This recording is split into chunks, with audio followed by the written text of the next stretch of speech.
que nós iniciamos no domingo passado e hoje estaremos aqui para concluir.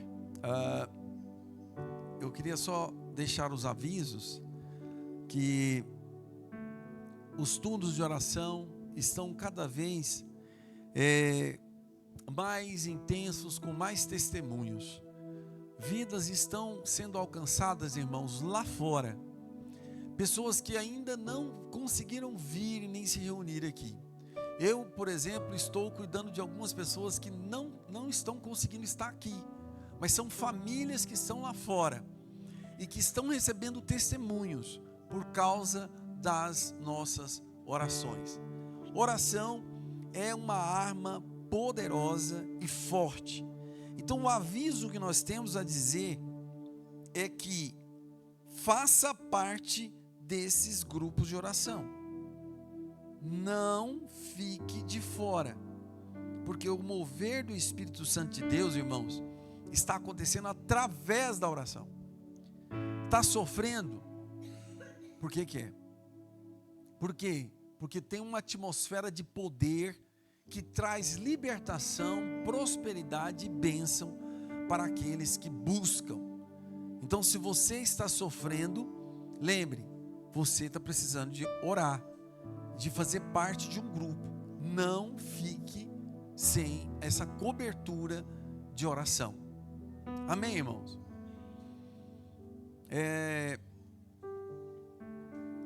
Vamos entrar então para a palavra.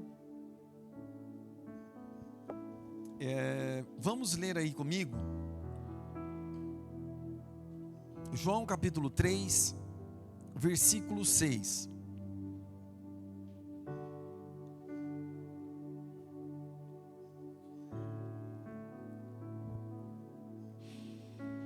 Olha o que diz aqui. O que nasce, o que é nascido, o que nasce da carne é carne, mas o que nasce do Espírito é Espírito. Feche os seus olhos. Espírito Santo de Deus, colocamos nossas vidas nas suas mãos, dependemos do teu Espírito, que a tua palavra possa penetrar em nossos corações, repreenda toda inquietação, toda distração, todo devaneio, para que a tua palavra possa ser, ó Deus, poderosa, eficaz e trazer resultados aos nossos corações, às nossas vidas, nesta manhã, em o nome de Jesus. Amém? Nós iniciamos aqui falando sobre os dois mundos. Nós vivemos no mesmo lugar onde tem duas atmosferas, dois mundos diferentes. Eu queria que você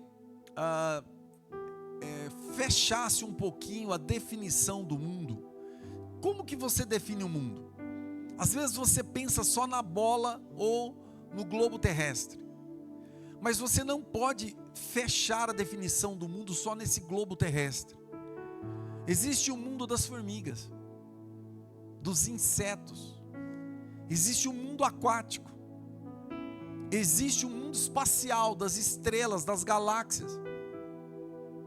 Existe o mundo da física quântica, de bactérias. Está cheio de vírus aqui que ninguém não vê. Então tem vários mundos. Então você não pode se prender simplesmente pelo globo terrestre. Quando falamos de mundo, nós estamos falando daquilo que pertence. Por exemplo, as formigas. Ela tem um mundo muito inteligente. O próprio Salomão fala sobre a inteligência, sobre a forma operária dela. Ele até fala, olha, vai ter com a formiga, ó preguiçoso. Então ela tem toda uma engenharia de um mundo dela, aonde ela pertence. Primeiro, olha o tamanho dela. Ela é micro. gota de chuva, de repente umas chuvas muito fortes, pode matar uma formiga. Então ela não vive de qualquer maneira. Ela tem o mundo dela subterrâneo, debaixo da terra. Casas de formigas são debaixo de terra. Então ela se adaptou, ela sabe viver ali. Então a formiga talvez ela está vivendo melhor do que muitos cristãos, que vivem de qualquer maneira e não sabem qual é o mundo que ela pertence. Eles estão perdidos, não sabem se estão com Deus ou se estão no mundo. Mas e o diabo? O diabo não se apresentou, irmãos. O diabo não está aqui com as caras, ele não colocou as caras dele aqui. Mas as pessoas estão debaixo do governo dele. Ele criou um sistema mundial dentro do mundo que Deus criou. Olha nós trabalhando o mundo aqui de novo. Olha nós colocando a questão de mundo de novo. Esse mundo é regido pelo diabo. E tem pessoas que estão com a vida entregue ao Senhor, mas estão debaixo do governo de Satanás. As suas carnes, sabe marionete? O coração dele, tem uma frase engraçada, né? Fala assim: não, você pode fazer o que você quiser, o Senhor só quer seu coração. Aí você sabe o que significa isso? São marionetes. O coração dele é do Senhor de verdade. Então, como eles pensam que é só o Senhor que só quer o coração, é um açougueiro que só vive de coração, aí o corpo deles estão ligados ao governo de Satanás. Sabe aquela música do Michael Jackson que eles fazem lá, aquele negócio lá assim? Aquele negócio daqueles zumbis? As pessoas estão igual que a zumbi, usando o corpo a serviço de Satanás. Mas o meu coração pertence a Deus.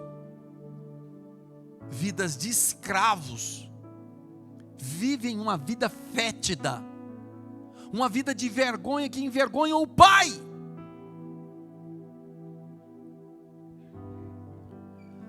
Agora que nós fechamos um pouquinho a definição de palavra mundo, veja comigo o versículo 6 novamente.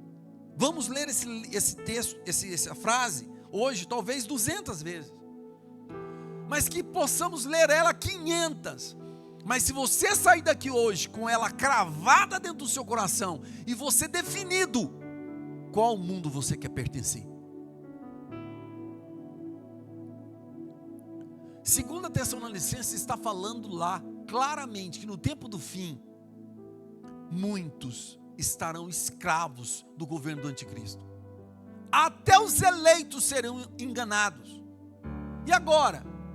O que você está pensando? Você pensa que você é blindado e não vai acontecer nada com você se você não se policiar, se você não se preparar para que você tenha uma vida mergulhada na palavra, aonde o Espírito Santo de Deus, que estará totalmente como um escudo, aonde você vai entrar, irmãos, presta atenção, numa bolha feita pelo Espírito, para você poder viver e sobreviver nesse mundo. Então vamos de novo aqui no versículo 6. O que nasce da carne. Em algumas versões diz, o que é nascido. Nascimento é pertencimento. Nascimento é pertencimento, é as fontes. A fonte da onde nós viemos. Pastor, nós viemos a Deus. Nós viemos de Deus. Isso é lindo, você saber que você veio de Deus, mas eu te pergunto, você tem essa certeza que você pertence a Ele? E se você tem essa certeza, o porquê que os seus hábitos, as suas ações não correspondem ao mundo que você pertence, que é o mundo do Espírito? Porque aqui está falando, o que é nascido da carne, é carne. E quem é carnal, vai agradar o Espírito. Então não tem como. Nós temos que definir isso aqui nessa manhã. Nós precisamos fechar isso aqui essa manhã. Nós temos que definir o que queremos. O problema é que tem pessoas que gastam a vida inteira para definir isso. E vivem como zumbis. E vivem na derrota. E vivem perdidos. Então nós precisamos definir isso aqui nessa manhã.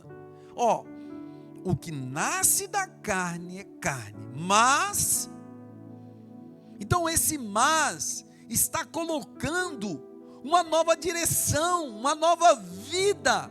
Um novo mundo entrou. Qual é o novo mundo? O que nasce do Espírito. Não é dependente de seus pais biológicos.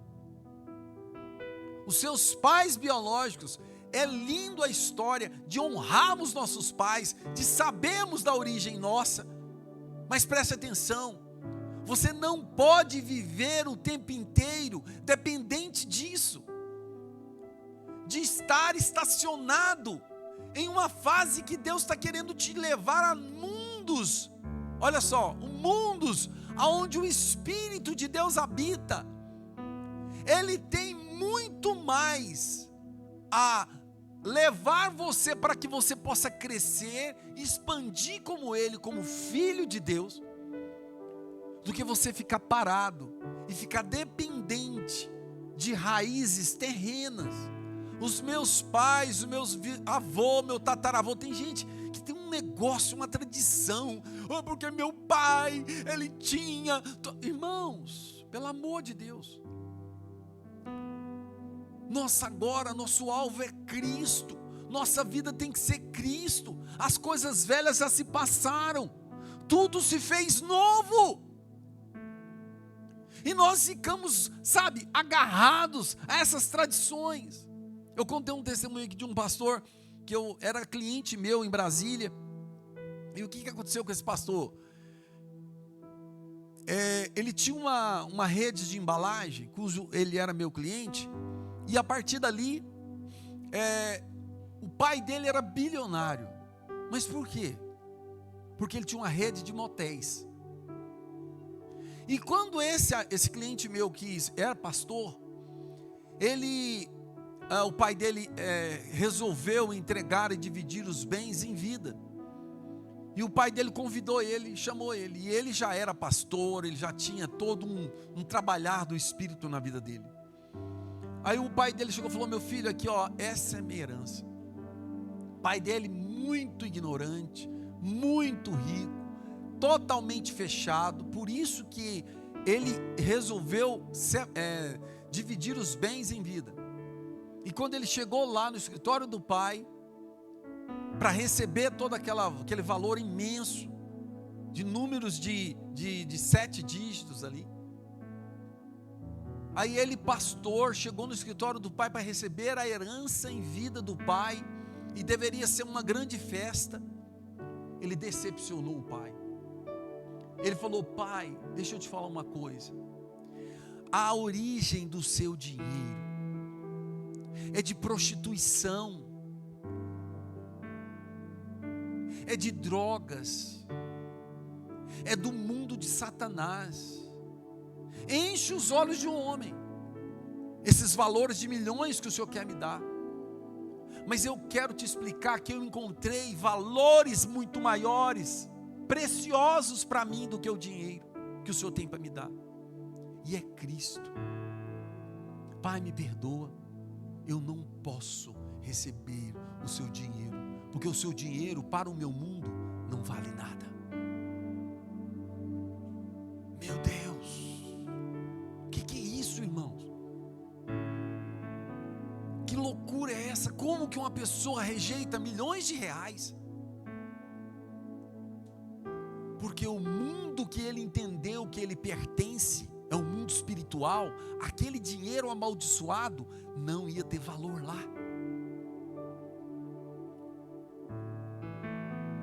Entende isso?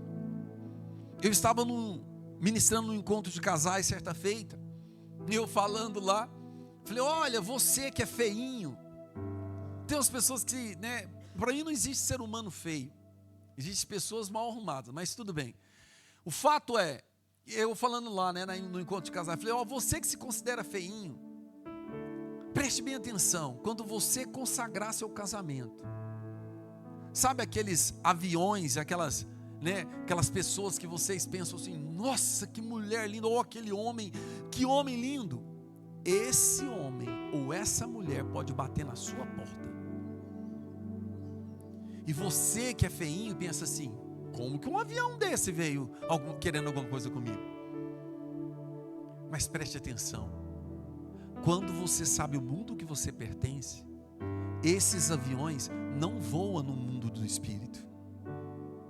Eu não vou me contaminar, porque esses aviões não voam no mundo do meu espírito, que é do Espírito de Deus. Então aqui nós estamos partindo para um princípio totalmente diferente. Você tem que sair daqui nessa manhã definindo quem você vai querer agradar. Ou a Deus, que é o mundo do Espírito. Os valores são diferentes. Aonde você vai ter que desconsiderar muitas coisas que você está valorizando demais. Há muitas coisas que você está pegando no seu coração e está enchendo a sua vida de entulhos de coisas do mundo.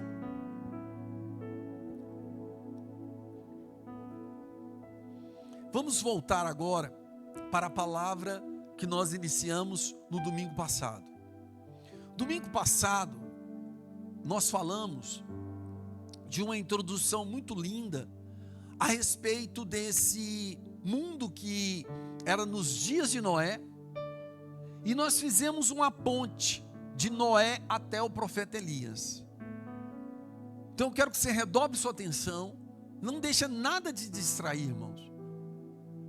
Tome muito cuidado nessa hora da palavra. Nós ficamos a semana inteira trabalhando por conta das nossas próprias mazelas, e quando chega na hora da palavra, as pessoas não se redobram, não têm esse cuidado e perde o maná de Deus, que poderia sustentar toda a sua semana que vem agora. Porque tem pessoas que vivem só de comida de domingo em domingo. Eles não comem durante a semana, eles não oram durante a semana. Eles só comem no domingo. E no domingo, eles não dão a devida atenção à palavra. Ou se o pastor estende muito a palavra, eles reclamam. Esse pastor estende demais a palavra. Meu Deus, é porque não tem fome de Deus. O mundo deles é um mundo terreno. E esse momento aqui é um momento onde olha só para mim, a sua vida só vai depender do tanto que você come, as energias, lembra lá da academia? Você só vai ter energia para você lutar lá fora se você comer bem aqui dentro. Então não reclame mais porque o pastor estende o horário e prega até mais. Nós tínhamos que pregar a 2 horas de palavra, irmãos. Eu e minha esposa, nós fomos no encontro de casais lá na Santa Blanca. E o encontro de casais que estavam lá, nós ficamos 9 horas estudando a palavra de Deus a respeito de casamento. Não foi só eu não, irmãos. A chácara estava lotada. 9 horas. E nós só tivemos um almoço e um lanche, mais nada. Não tinha louvor, era para casais. Para casais, não tinha pastor eloquente, não tinha pastor lá que era comédia. Lá era palavra, Bíblia. Comer Bíblia para saber sobre casamento. 9 horas. E eu achei que ainda faltou muita coisa ainda. Então preste bem atenção nisso. De Noé até Elias. Por que essa ligação? Nós falamos isso domingo passado. Então preste atenção. Noé, nos dias de Noé, Deus usou a água. Então preste atenção. Esse instrumento que Deus usou, ele tem 2 funções. O excesso dela, que foi o dilúvio, foi um juízo. E esse excesso, ele inundou a terra e matou todos os seres que respiram. Todos os seres viventes morreram. Mas aí no tempo de Elias, do profeta Elias, aconteceu lá. Você lembra os 3 anos e meio de seca. Então nós vamos usar o mesmo instrumento. Qual? A água. A água que matou nos dias de Noé é a mesma água que matou nos dias de Elias. Mas por quê? Nos dias de Noé foi um excesso. E nos dias do profeta Elias foi uma escassez. Um povo que vivia do agro, das plantações, sem água, o que aconteceu? Ia morrer todo mundo de fome. Então a mesma água que estava em abundância como juízo, agora essa mesma água continua matando, só que em escassez. Então agora eu quero te falar aqui, irmãos, preste bem atenção nisso, cuidado, porque essa água que hoje você olha aqui agora, você vem aqui na internet, eu quero ouvir uma palavra, você vai lá, você quer palavra para quê? Eu queria uma palavra para o meu relacionamento, meu amor, para saber se eu vou ou não. Tá, eu quero saber sobre minhas finanças, eu quero saber sobre a minha saúde. Você tem palavra para tudo. Para tudo, irmãos. Isso é abundância. Mas ela está matando muita gente. Porque vem muito lixo junto. Nós vamos falar agora sobre o corvo. Mas preste atenção. Essa palavra que está hoje uma abundância, na época do período das trevas, eles queimaram todas as Bíblias. Os irmãos, os primeiros cristãos, que foram perseguidos, jogados nas arenas, você sabe da história, aos postes que estavam amarrados cristãos e incendiados, iluminava a cidade à noite, com os cristãos pegando fogo. Eles queimaram as Bíblias. Foram os anos de trevas. Não tinha Bíblia. Então a mesma Bíblia naquela época, preste bem atenção nisso, que era uma escassez, que muitos morreram por amor a essa palavra. Hoje tem abundância, mas está matando do mesmo jeito. Por quê? Porque tem, toda hora você pensa assim, amanhã eu ouço a palavra. Dia seguinte, não, amanhã eu ouço. E você nunca estuda a palavra. E no domingo, voltando, reclama porque o pastor prega longo demais. Você quer uma palavra de 10 minutinhos só. Você não quer que se aprofunda. Você não quer mexer, você não quer nada com Deus, irmão. Então olha só o que nós falamos. Estamos vivendo um período de transição global. Assim como Noé foi o homem que caminhou entre 2 mundos, o antediluviano e o pós-diluviano, a igreja de hoje está posicionada na fronteira, nada a ver com o nosso nome, entre o mundo físico e o físico mundano, carnal, cheio de demônios, e a realidade do reino espiritual. Então o Senhor está te chamando hoje para um despertamento, porque Ele precisa de pessoas decididas. Aqueles que estão em cima do muro, já está do outro lado. Pastor, eu estou meio indeciso. Você já está, meu. Você já está do outro lado. Então agora, nós vamos ver esse despertamento de forma diferente. Então agora nós estamos vendo aqui que o Espírito de Deus, Ele está sobre nós, existe uma abundância, porque é promessa dEle, Ele derramaria o seu Espírito sobre toda a carne. Mas o problema é, você tem valorizado esse Espírito que tem sido derramado sobre toda a carne? Essa abundância, como nós falamos? Isso tem sido para você algo de valor? Ou você tem jogado isso para lá e para cá, e na hora que der vontade, você vai buscar? Entende isso? Aí nós falamos também sobre o fato tão importante de Noé com sua família estar dentro da arca, mas lá fora tinha toda uma carnificina. Por quê? Pessoas estavam sendo mortas. Eu falei sobre as águas do dilúvio, que não era uma água potáveis, irmãos. Não era água de piscina ou de mar, que você podia tomar banho gostoso, ficar boiando ali. Nós falamos sobre as comportas de águas que se abriram, de abismos. Eram águas de morte. Eram águas de turbilhão, de fontes de águas que foram abertas do centro da terra. E que mataram pessoas. Eu falei aqui sobre enchente, que é a água que traz terror para as pessoas. Elas matam pessoas. Então eu quero te explicar que nós estamos no nosso mundo da arca, dentro do nosso pai Noé. E nós estamos todo mundo bonitinhos aqui, às vezes entediado porque estamos dentro da arca. Às vezes incomoda porque tem um irmão que parece elefante, o outro que parece uma girafa. Entende? Aquele negócio tudo incomoda. E você não suporta isso. Mas preste bem atenção nisso. Lá fora, enquanto você está preocupado com os irmãos aqui dentro, as pessoas estão morrendo, estão sendo destruídas.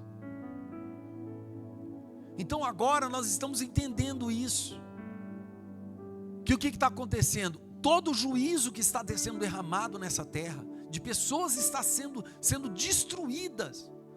O que aconteceu agora? Nós vemos claramente que quem está dentro da arca está protegido, tem a salvação garantida, tem a vida eterna garantida. E nós estamos nessa arca. Só que nós entendemos um outro detalhe também, que essa arca, quem projetou ela foi o próprio Deus. Todos os detalhes do projeto foi feito pelo próprio Deus. E nesse projeto, na arca não tinha leme, ou seja, não tinha como guiar aquela arca. Era só o Espírito de Deus que guiou aquela arca. Segundo, tinha uma janela. E nessa janela, nós estamos vendo agora qual é o grande significado dessa janela. E essa janela, ela tem muito a falar para nós hoje. Nós estamos entendendo que essa janela que fez uma comunicação, essa janela é que fez uma ponte. Para quê? Para que hoje, a porta da salvação, quando nós lemos Isaías 61, ele, o ungido de Deus, porque Jesus, irmãos, é o único ungido de Deus, é através da unção de Cristo, que nós, líderes e pastores, estamos. Quem é o único ungido? Jesus. Então aqui, quando você lê aqui, Isaías 61, irmãos, olha o que diz aqui. O Espírito do soberano, o Senhor, está sobre mim, porque o Espírito do Senhor me ungiu. Isso é Jesus, para levar boas novas, boas notícias aos pobres.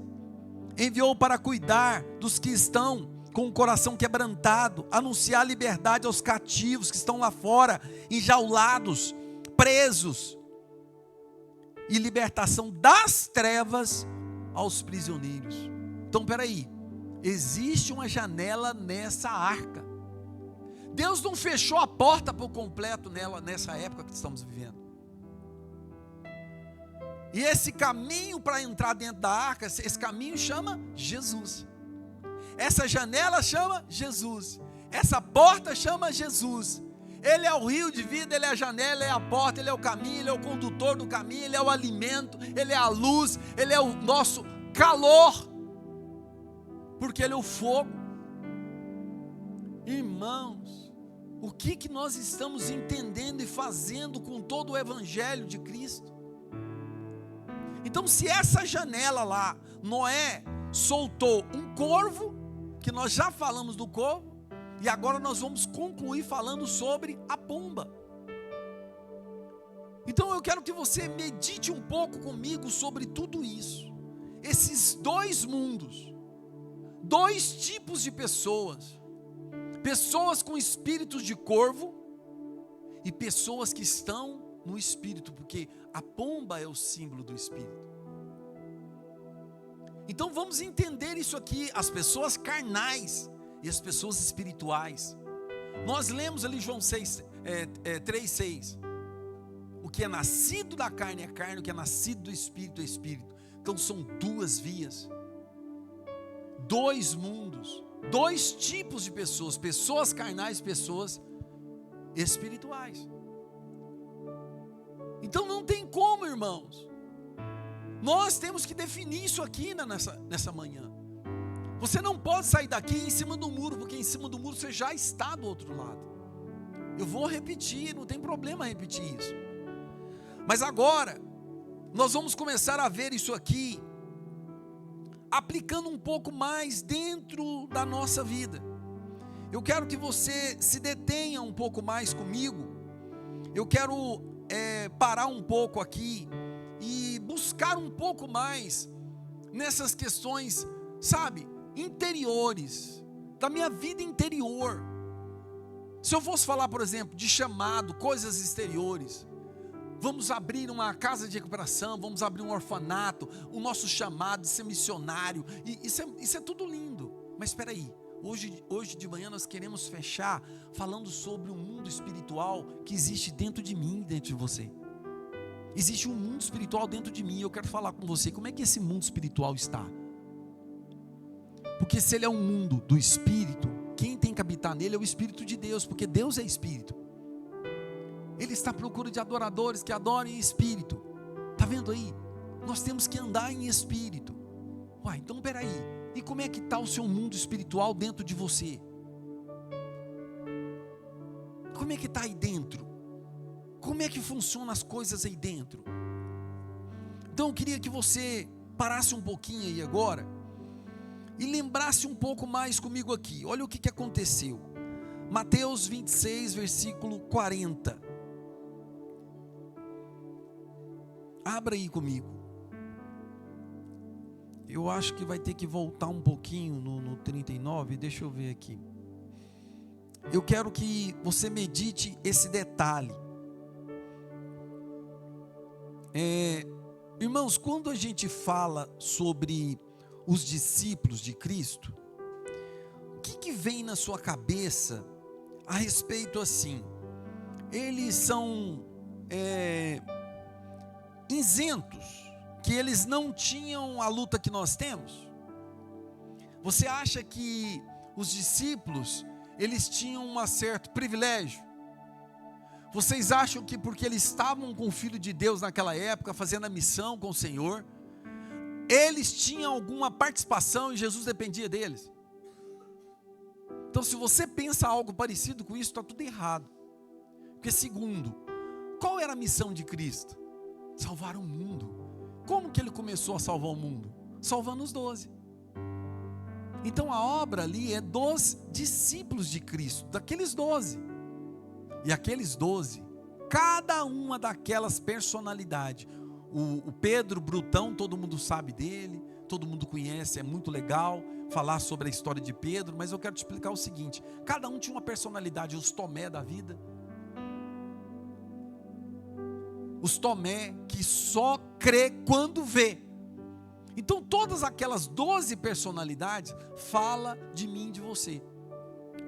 Eu tenho um pouco de Tomé, eu tenho um pouco de Judas, eu tenho um pouco de Pedro, e assim sucessivamente. Aí o que está acontecendo? A obra do Senhor não foi para alcançar o mundo inteiro. Ele não tinha a mídia nem a internet naquela época para alcançar, não. O mundo inteiro de Jesus que ele alcançou, olha para mim, foi os 12. Nós somos discípulos dos discípulos de Cristo. A obra que Deus realizou no mundo foi através daqueles 12 homens. E aqueles 12 homens, quando nós lemos Atos capítulo 1, versículo 8, descerá sobre si o Espírito de Deus. E vocês vão ser minhas testemunhas até os confins da terra. Até hoje, nós estamos recebendo esse poder do Espírito. Quem que ministrou esse poder do Espírito sobre nós? Aqueles 12. Então, vamos comigo aqui, Mateus. Vamos a partir do versículo 36. Vamos com calma aqui, porque eu quero falar sobre o seu interior. O seu interior aí dentro tem o quê? Alma e espírito, porque você está num corpo. Então o seu corpo, preste bem atenção, olha, o seu corpo, ele tem um espírito aí dentro. E esse espírito, que eu quero me deter nele, nem vou falar de alma, eu quero me deter no seu espírito. Ele tem 3 faculdades. A consciência sua, que ela te acusa. Lembra quando você faz coisa errada? Ela te acusa. Então por isso que a faculdade do Espírito, ela tem a ver com a palavra. Porque quando Deus imprimiu agora os 10 mandamentos, Ele imprime nas tábuas da lei do nosso coração. O que é isso? Agora nós temos consciência.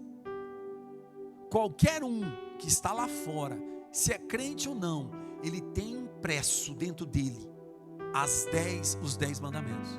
Se ele roubar, ele vai ter peso de consciência. Se ele matar, qualquer coisa que ele fizer, irmãos, a consciência dele vai acusar ele. É faculdade do Espírito. Aí nós temos a consciência. Depois nós temos a intuição. A intuição, irmãos, nós temos muitos homens e mulheres usados por Deus, que até alguns falam que é profetas e confunde o dom de profecia com o dom dessa intuição, que é um discernimento que ele tem incrível. Essa intuição, as pessoas falam assim: olha, deixa eu te falar, não viaja não, eu estou vendo um acidente ali e tal. Aí a pessoa fala assim: olha, tem um dom de profecia. Não é dom de profecia, irmãos. É uma intuição que ele tem tão forte, que ele tem um descortinado mundo espiritual. E Deus tem no futuro tudo em suas mãos. E quem está em Deus vê o futuro. Porque essa intuição do Espírito é tão forte nele, que o Pai revela para ele, e ele tem uma intuição. Ele sabe quando o negócio não vai dar certo. Ele sabe quando ele está no lugar errado. Ele sabe quando ele está entristecendo o espírito. Ele sabe quando ele está falando no telefone mentindo e falando fofocas, intrigas e divisões. O que está acontecendo lá dentro dele? Aquela intuição dele mesmo entristece ele e ele fica podre. E por último, as faculdades: consciência, intuição e por último, comunhão. Você só pode se ligar a Deus no seu espírito. Você não se liga a Deus com alma e nem com o seu corpo. Você só se liga a Deus através do Espírito. Por isso que os macumbeiros, irmãos, as pessoas que fazem rituais de magia negra, eles só se comunicam no corpo. Aí o que eles têm que fazer? Beber muito álcool, eles se autoflagelam, lembram disso? Rapa a cabeça, ficam pelados, fazem um monte de sacrifício, come carne humana, porque é carne. Então eles se comunicam na carne. Agora o Espírito de Deus, ele rejeitou tudo isso. Os verdadeiros adoradores me adorarão em espírito. Senão, se nós tivéssemos algum poder na nossa carne, ele poderia falar: olha, a partir de hoje nós vamos nos autoflagelar. Eu estava num estudo essa semana, o cara falando lá que tinha um monge que ele colocava espinhos na sua jaqueta. Aí vamos supor, quando ele sentia que ele estava muito carnal, querendo sexo, querendo coisas erradas do mundo, esse monge fazia, sabe o quê? Colocava essa jaqueta nele, cheia de espinhos. Aí ele colocava a jaqueta e fechava. Para quê? Para que quando ele fechasse essa jaqueta começava a espinhar ele. E aí ele sentia a dor. e ele lembrava da podridão da carne, e aquilo incomodava ele, e ele ficava no meio da dor para acabar com a sua carne. Isso é um erro, irmãos. É lógico, eu não estou incentivando ninguém a fazer isso. Ninguém nunca me viu fazendo isso. O Senhor não quer esse tipo de sacrifício. Mas eu quero te mostrar que a nossa carne não tem proveito nenhum. Nós temos que ter fé. Pelo contrário, nós estamos na graça. Nós temos que viver já recebendo tudo aquilo que Jesus já conquistou. Jesus já sofreu por nós. Jesus já passou tudo que tinha que passar. Jesus já passou. Então é direito nosso. Nós temos que estar em Cristo. Mas agora voltando aqui, vamos ler comigo aqui o que aconteceu em 26 de Mateus, a partir do versículo 36. Então Jesus foi com seus discípulos para um lugar chamado Getsêmani e lhes disse: sentam-se aqui enquanto eu vou ali orar. Levando consigo Pedro e os 2 filhos de Zebedeu, começou a entristecer e a angustiar-se. Disse-lhes então: a minha alma está profundamente triste, numa tristeza mortal. Fiquem aqui e vigiem comigo. Eu quero extrair aqui, nós vamos ler mais. Eu quero extrair aqui alguns pontos diferentes. Eu queria colocar com você o seguinte: a palavra do Senhor diz que Ele levou sobre si os nossos pecados, nossas dores. Como que você pensa que Jesus poderia levar isso? Ou Jesus poderia colocar isso em seus ombros? Como que você pensa que Jesus fez isso? Entendeu? Então, se Jesus é o único que carregou sobre si todo esse peso do nosso pecado, Ele carregou o peso de toda a humanidade. Agora eu vou abrir um parênteses. Nós fizemos isso no CT. Qual é o pecado da humanidade, irmãos? O problema da humanidade é que desde Adão e Eva, irmãos, todos que viveram antes de nós, milhares e milhares de pessoas que nasceram e morreram antes de nós, pecaram, fizeram atrocidades, sabe? Todas essas pessoas que nós lemos do Antigo Testamento, os exércitos que foram mortos, todas essas pessoas que praticaram todo tipo de pecado no mundo, antes de nós, até Adão e Eva, chegou até nós. Que tanto de gente. Aí agora nós temos ainda aqueles que vão nascer até Jesus voltar.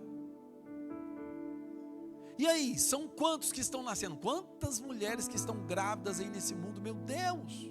Ontem nós estávamos no hospital, e lá um hospital, maternidade. Meu Jesus, o que é aquilo? Quantas crianças que nascem, e nascem debaixo do pecado. Todos pecaram. Romanos 3.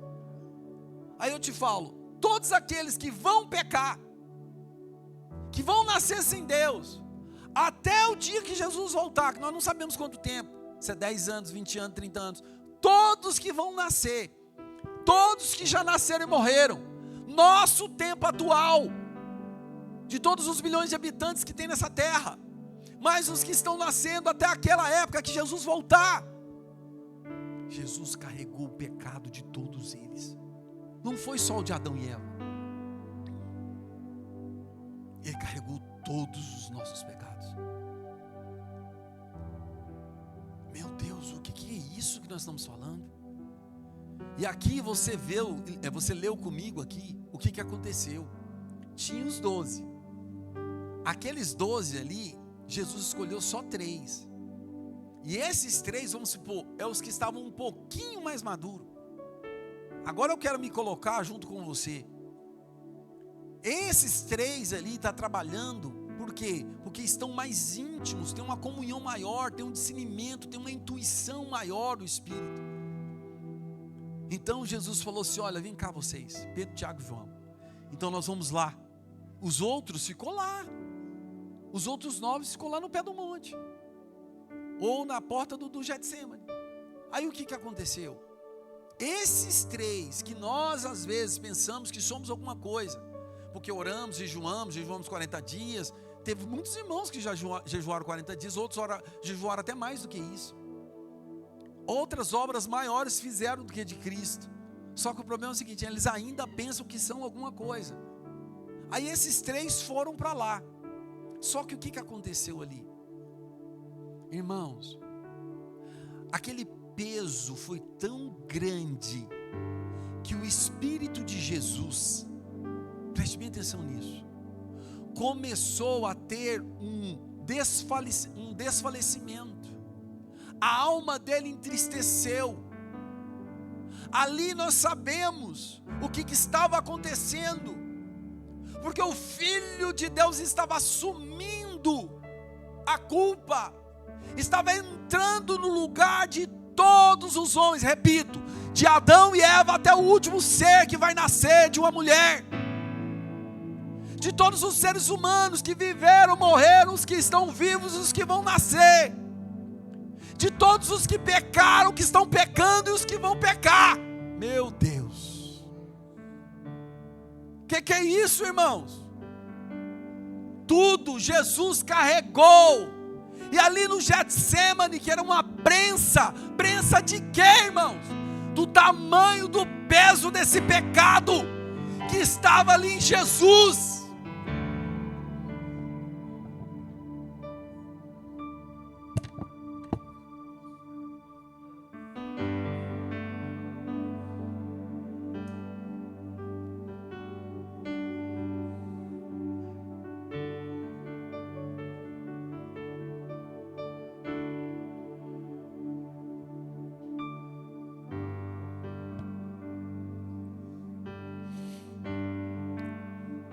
E o que aconteceu?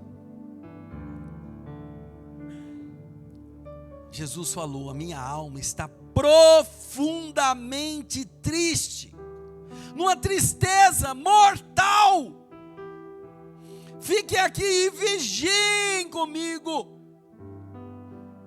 Indo um pouco mais adiante, prostrou-se com o rosto em terra e orou: meu Pai, se for possível, afasta de mim esse tamanho de peso, mas que não seja como eu quero, mas sim como tu queres. Agora, eu e você, vamos entrar nessa história aí. Olha o 40 comigo, veja o 40 comigo. E voltando para os seus discípulos, e voltando para o Israel, aí você vai colocar seu nome, e voltando para mim, que é eu e você, achou-os dormindo. Que sono é esse? Que é isso? Não suportaram estar perto da prensa que estava sobre o Filho de Deus. Aquela angústia ali naquele jardim, aquele peso negro, com todo o pecado da humanidade que estava esmagando o Filho de Deus, que Jesus estava vestindo o corpo da serpente, porque ele era como a serpente que foi levantada no deserto. Lembra lá? Você lembra ou não lembra? Da serpente que foi levantada no deserto. Aquela serpente que estava naquela cruz, ela era a imagem que Jesus vestiu. Ele vestiu a imagem da serpente, que era o pecado, que era o mal. Ele vestiu isso. E o que está acontecendo ali agora naquele jardim? Aqueles que se diziam discípulos, aqueles que estavam andando com o Filho de Deus, que talvez pensariam em ser alguma coisa, não suportou, e eles dormiram.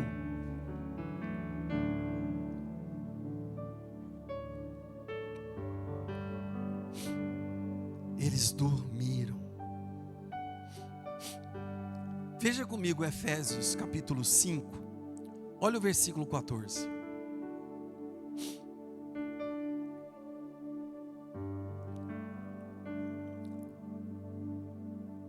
Pelo que diz: desperta, ó tu que dormes, levanta-te de entre os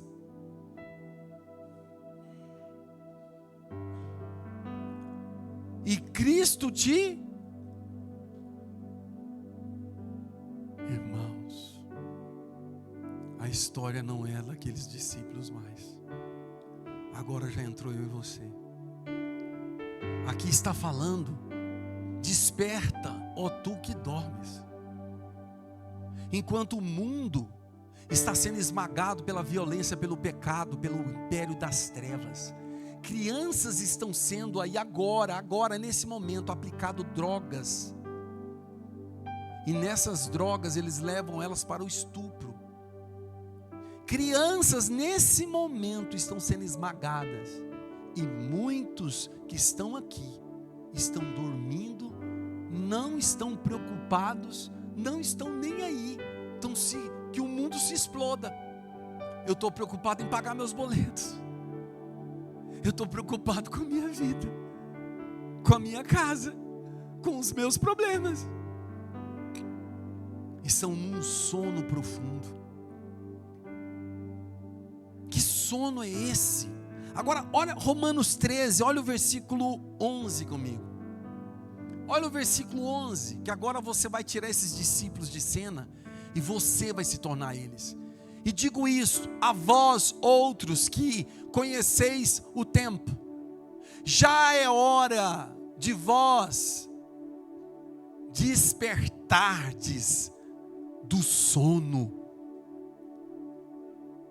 porque a nossa salvação está agora mais perto do que quando no princípio cremos. O Senhor está colocando um divisor de águas aqui hoje. Muitas pessoas aceitaram a Cristo no princípio e caíram num sono, estão dormindo, estão num sono tão profundo, brigando dentro da arca, e pessoas lá fora morrendo e não sabendo o que fazer lá fora, com fome, frio, sem Deus, um frio sem fim, de não saber o que fazer. E agora o que fazer? Nós temos a solução para o mundo, mas estamos dormindo. Nós temos o evangelho poderoso de Cristo, mas as pessoas lá fora estão sem Deus por culpa nossa. Vamos ver se você tem coragem de ler comigo. Olha o evangelho de João, capítulo 5, olha o versículo 25.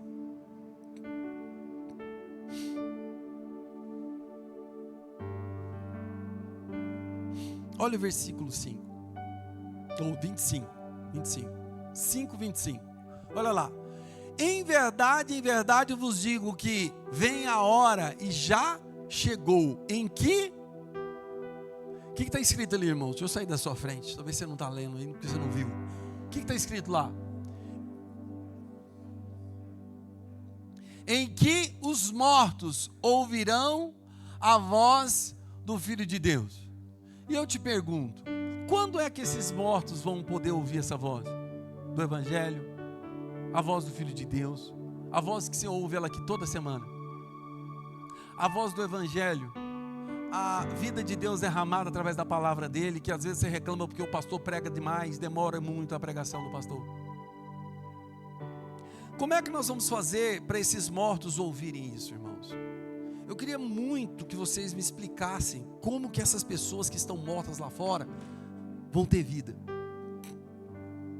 As crianças que estão sendo cada vez mais enganadas, levadas, as crianças estão aprendendo com todos os princípios de Satanás, eles estão ouvindo a voz de Satanás, E os cristãos estão aqui de braços cruzados, dormindo em berços esplêndidos.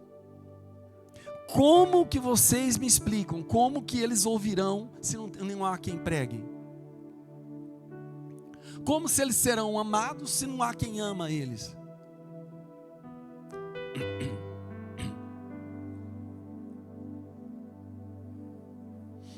Irmãos, eu não sei.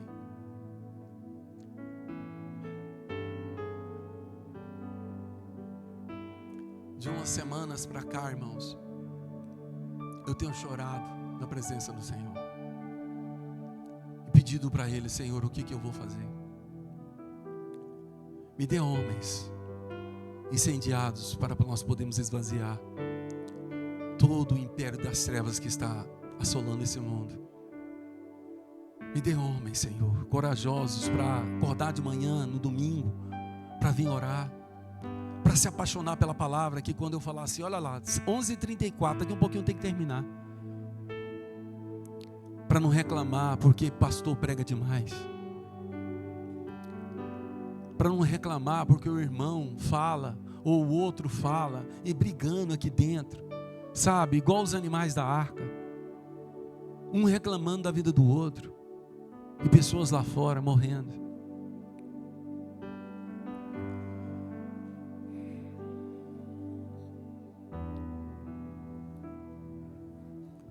Esses dois princípios dessa janela, essa janela que é Cristo, naquela arca que estava em meio à destruição, aos destroços dos mortos, de 5:25 de João, os mortos. Tem um monte de pessoas aí bem vestidas, de carrão bonito aí fora, mas estão mortos. E a arca está aqui. Agora essa janela, ela grita. Essa janela está aqui. E quando Noé soltou aquele corvo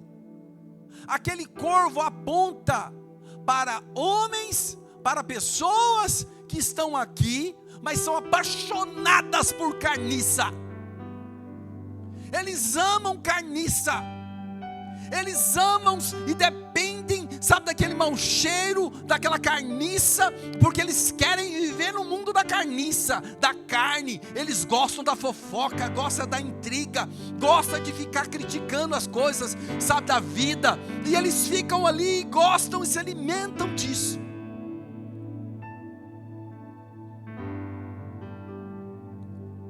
Mas hoje nós não vamos falar dos corvos. Nós falamos domingo passado. Hoje nós vamos falar da pomba, que é o Espírito de Deus. Então agora, essa beleza que Deus está nos trazendo nesta manhã, irmãos, essa obra, que é essa janela que alinha para o céu, ela é alinhada para o céu, e essa entrada é para o céu. Esse cenário de morte e destruição total que nós estamos vendo nos nossos celulares, estamos acompanhando as obras do diabo. Preste atenção, o projeto de Deus é abrir a janela para o céu. Nós lemos aqui Malaquias 3:10, que abrirão as janelas do céu, as portas do céu, para que possa vir a prosperidade. Preste atenção, prosperidade para no meio de mortos vai servir alguma coisa? A janela do céu é para que nós possamos ter vida eterna e vida em abundância. Então essa janela está alinhada para o céu. Agora eu quero te mostrar aqui o que nós estamos fazendo com essa janela que está colocada sobre nós. Ah, irmãos, como Deus é lindo, perfeito, e está mostrando para nós esse despertar do Espírito. Então agora eu quero te falar o seguinte, olha o que aconteceu em Gênesis 8, olha o versículo 10 e 11 comigo. Porque diferente do corvo, a pomba não se alimenta de carne podre, ela busca o fruto novo. O retornar ali com a folha de oliveira na ponta do bico dela, ela estava anunciando o início de um novo tempo. De quê? De vidas de pessoas que estavam mortas. Agora ela tem o espírito de vida, o espírito eterno de Deus, e eles estão sendo transbordados, restaurados para uma nova vida. E aonde o decreto é: vocês serão filhos de Deus. Olha Gênesis 8, versículo 10 e 11. Esperou ainda outros 7 dias, e de novo soltou a pomba fora da arca. À tarde, a pomba voltou para ele, trazendo no bico uma folha verde de oliveira. Assim entendeu Noé que as águas tinham minguado sobre a terra. Meu Deus, o juízo de Deus mingou. Deus está abrindo a porta para todos. É o ano aceitável do Senhor. É o ano aceitável do Senhor. Então eu quero te falar, essa janela é o que, irmãos? É o meu testemunho. É a minha vida lá fora, longe dessas 4 paredes que estão aqui. É onde eu expresso Cristo. Eu sou uma janela para as pessoas que estão sendo destruídas, estão mortas sem Deus. Eu sou uma janela. Feche os seus olhos e diga isso para você, irmão. Não diga para o irmão que está do seu lado, não. Diga para você: eu sou uma janela de Deus. Eu sou essa janela, e quem entrar por essa janela, que sou eu, através de eu abrir a minha boca e falar do amor de Jesus, eu vou tirar as pessoas da morte, para que elas possam ter vida, e vida com segurança dentro da arca que é Cristo.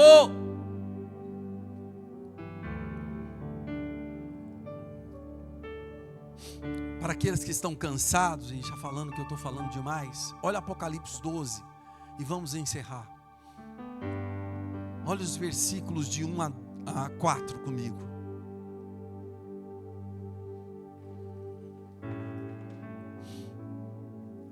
Olha lá. Viu-se grande sinal no céu, a saber, uma mulher vestida do sol, como a lua debaixo dos pés, e uma coroa de 12 estrelas na cabeça. Que, achando-se grávida, grita com as dores de parto, sofrendo tormentos para dar à luz.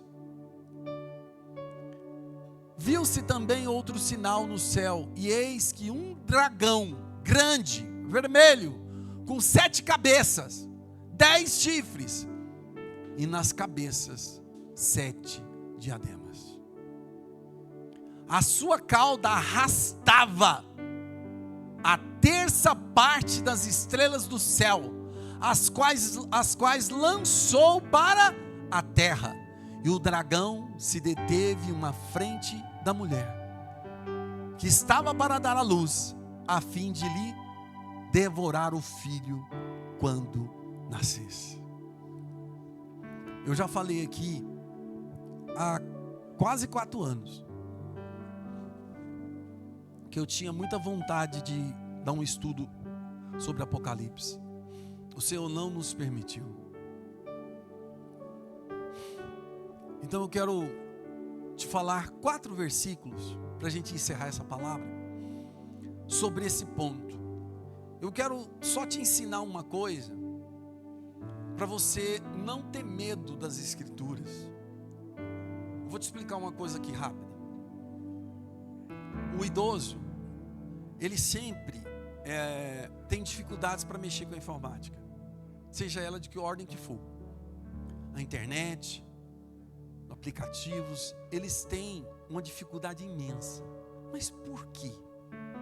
Por que você acha que o idoso tem isso? É porque eles têm medo do que é novo para eles. Eles não conhecem. Eu vi uma escola de informática para idosos. Irmãos, eu fiquei com vergonha. Os idosos sabiam muito mais do que eu. Estou falando sério. Eles pegaram uma aula com os professores que estavam lá para desenvolver eles na área da informática. E eles sabiam mais do que eu. Agora o que eu quero te explicar? Não é que os idosos têm problema, é porque tem uma barreira, que é o medo. Eles têm medo de entrar. Ué, mas e se eu mexer errado? E se eu fizer alguma coisa e estragar o celular? Eles têm medo de estragar. Então assim somos nós. Por que nós não lemos a Bíblia? Nós temos medo de ler e errar. Será que eu não estou interpretando ali? E se o dragão for um anjo de Deus? Aí a gente fica com medo. E aí você não lê, você não entra, você não aprofunda. Volta lá o versículo 1 para mim, do capítulo 4. Olha o tanto que a nossa intuição do Espírito, nós falamos das três faculdades do Espírito de Deus que Ele colocou em nós. Vamos usar uma hoje? Intuitivamente, sem nada de teologia, sem eu citar nenhum dos grandes pais da teologia. Vamos só nós aqui hoje. Olha aqui, para mim. Vou até fechar aqui para você não confundir. Viu-se um grande sinal no céu, a saber, uma mulher vestida do sol. Então aqui a interpretação do próprio escritor, certo? João estava ali, e ele viu uma mulher como se estivesse cheia de fogo, e ele falou, um sol, entendi isso. Então uma mulher vestida de fogo, de sol. O que o sol é, irmãos? Uma bola de fogo. Então ele está lá, uma mulher vestida de sol, com uma lua debaixo dos pés, e uma coroa de 12 estrelas. O que nós falamos hoje sobre os 12 discípulos? 12 tribos de Israel. Olha aí, representa a igreja do Senhor na terra. Então esse 12 aqui está apontando para a obra que Jesus veio fazer no mundo. Qual que é o mundo de Jesus? Que ele veio para pregar? Para os 12. Porque é através dos 12 discípulos que esparramou a palavra de Deus. Nós temos a palavra aqui, do Novo Testamento, através de quem? Dos 12 discípulos. Então eu quero te explicar o seguinte, que essa mulher aqui é a igreja do Senhor. Então essa mulher aqui é a igreja do Senhor. Aí volta, vai para o próximo.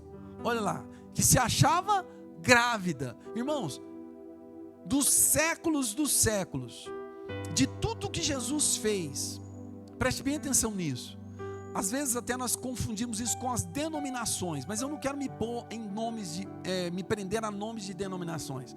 Vamos lá, qual foi a primeira nomenclatura que usaram para intitular a igreja, a única igreja do Senhor Jesus? É a Igreja Católica. Você sabia disso? O nome católico é universal. Católico significa igreja universal, nada a ver com o reino de Deus de Macedo. Então a igreja católica é a igreja universal, é a única igreja. E aí o que aconteceu com essa igreja? Ela ficava grávida e saiu de dentro dela o quê? A Assembleia de Deus. Ela ficou grávida, saiu a presbiteriana. Ela ficou grávida, saiu as batistas. Ela ficou grávida, saiu isso. E aí eram várias denominações que foram saindo de dentro delas. Entenderam isso? Mas isso foi dos séculos dos séculos. A igreja, quando ela tinha um número maior de pessoas, o que acontecia? A política roubava e governava a igreja. O que Jesus faz? Quando ele vê que a igreja cresce demais e fica poderosa demais e mistura, aí ela fica um sincretismo. Ela mistura espiritismo com idolatria, com religiosidade, ela mistura tudo. Aí a igreja fica poderosa demais, ela quer mandar em tudo. E Deus não tem interesse em colocar o povo dele aqui na terra para reinar sobre a terra agora. Nós vamos para os céus. Então o que ele faz? A igreja se prostitui. O que aconteceu com essa igreja chamada Católica Universal, as primeiras? A Constantino, o que ele fez? Ele era um guerreiro. E ele foi lá e uniu a política com a religião. E ele trouxe para dentro daquela igreja católica daquela época, o quê? Ele falou assim, olha, vamos fazer um sincretismo. Os espíritas, vem para cá, quais são os seus deuses? Nós temos o Exu Caveira, o Exu isso, água suja, água limpa, eu nem sei os nomes daqueles trem lá. Trouxeram todos os deuses do espírita e colocaram para cá. Budismo, o que vocês têm aí? Vem para cá também, traz o gordinho, pode trazer o gordinho para cá, põe o gordinho aqui junto. Aí traz mais um outro aí, tem uma coroa na cabeça, traz ele para cá também. Quem mais aí? Quem mais quer vir? Ele unificou todas as igrejas, ele queria agradar todo mundo, porque ele era político. E aí a Igreja Universal, ela se tornou prostituta. Mas a igreja verdadeira já tinha saído de dentro dela.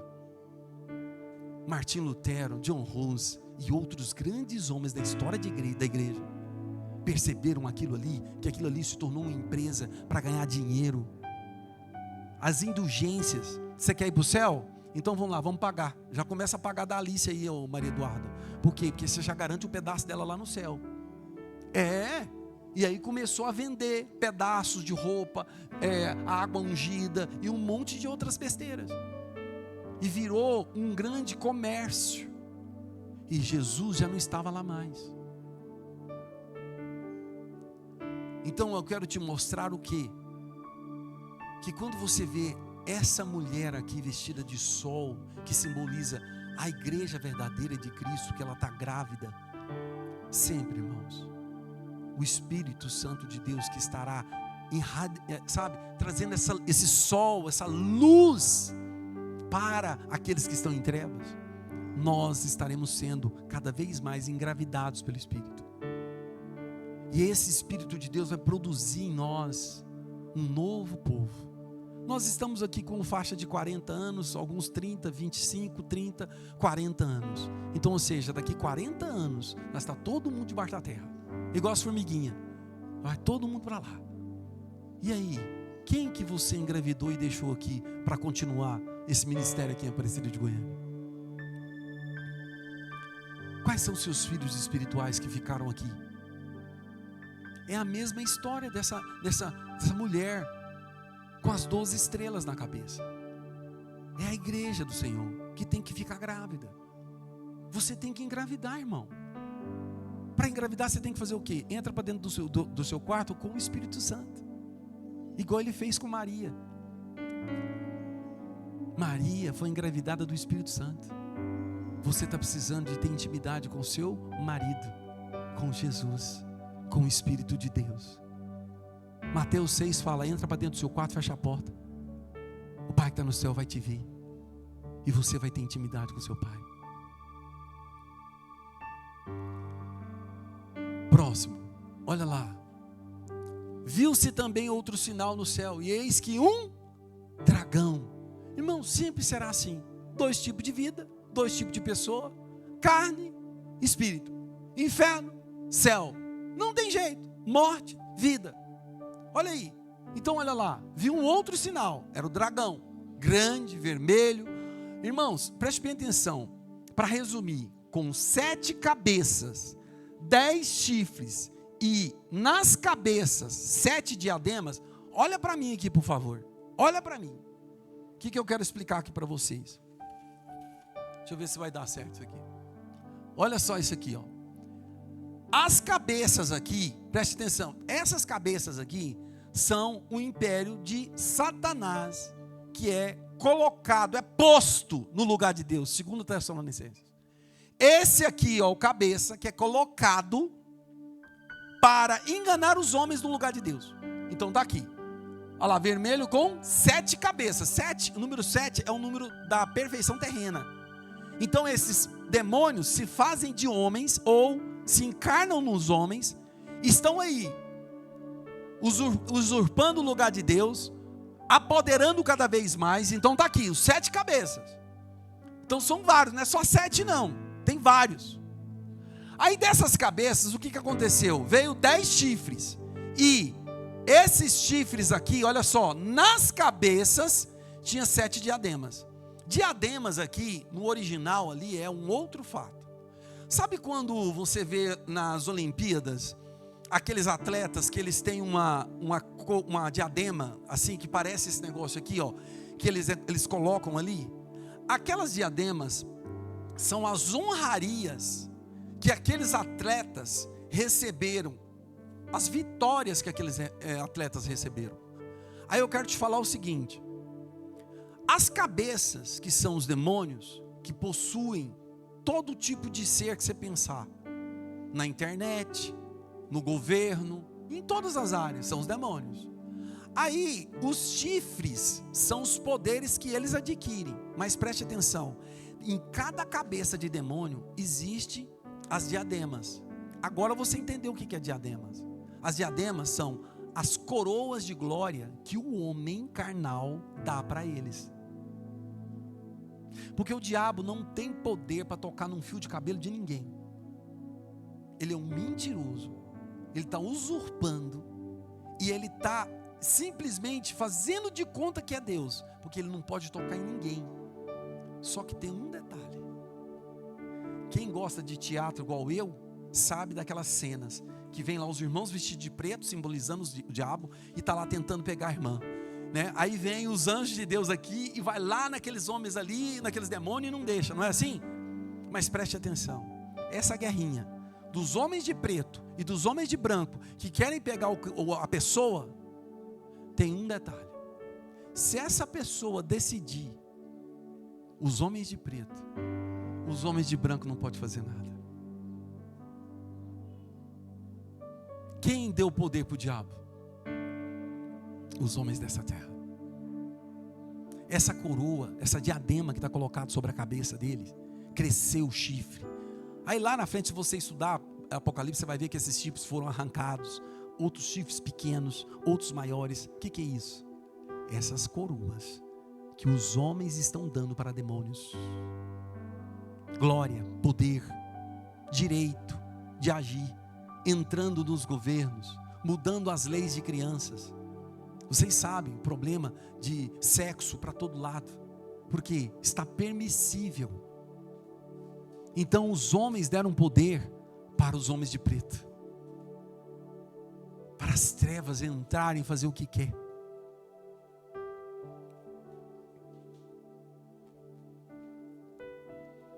Olha o último.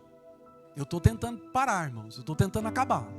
A sua cauda arrasta a terça parte das estrelas. Se você ler em Apocalipse capítulo 2, se não me for de memória, acho que é 2. Fala sobre a questão ali de um dos cavaleiros de Apocalipse que vai arrastar e destruir um terço da terra. O Covid, ele teve uma boa parcela que conseguiu, matar um bom número de uma parcela do povo da terra. Então eu quero te falar o seguinte, que o poder que é dado do próprio homem para Satanás, faz com que Satanás possa destruir o próprio homem. Então aqui não é diferente. O poder que os homens estão dando para os demônios, está fazendo os demônios destruírem tudo. Estão arrastando tudo ali, quais lançou para a terra. E o dragão se deteve em frente da mulher que estava para dar à luz. Aqui, esse dar à luz aqui é o que nós falamos. Quantas pessoas nasceram hoje aqui em Aparecida de Goiânia? Entendeu? Então nós estamos para dar à luz, ou nós somos estéreos? Somos os eunucos que fomos, infelizmente, inutilizados os nossos órgãos de reprodução espiritual. Eu estou falando com você. Eu não vou nem olhar para a sua cara, não, irmão. Eu vou ficar aqui, cabeça baixadinha aqui, para você não ficar constrangido. Eu queria muito que você entendesse isso. Eu queria muito que o Espírito de Deus desse uma oportunidade para você, para que você possa ter agora diante do Senhor esse temor e a sua alma começasse a se angustiar por tudo que você tem feito com a palavra viva, poderosa e eficaz de Deus. Eu queria que você entendesse isso.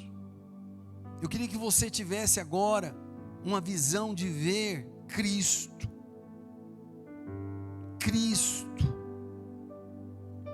Que você visse tudo que Jesus fez na cruz por amor a nós. O que nós estamos fazendo com isso?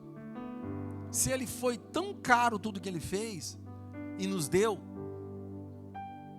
o que nós estamos fazendo com esse caro que ele nos deu?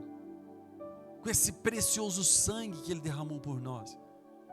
Será que nós não estamos inutilizando ele? Desvalorizando isso?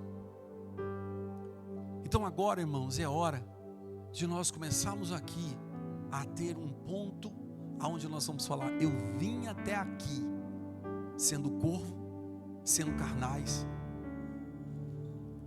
mas agora eu quero viver uma vida no Espírito, cheio do óleo, cheio do Espírito Santo de Deus. Vamos colocar de pé.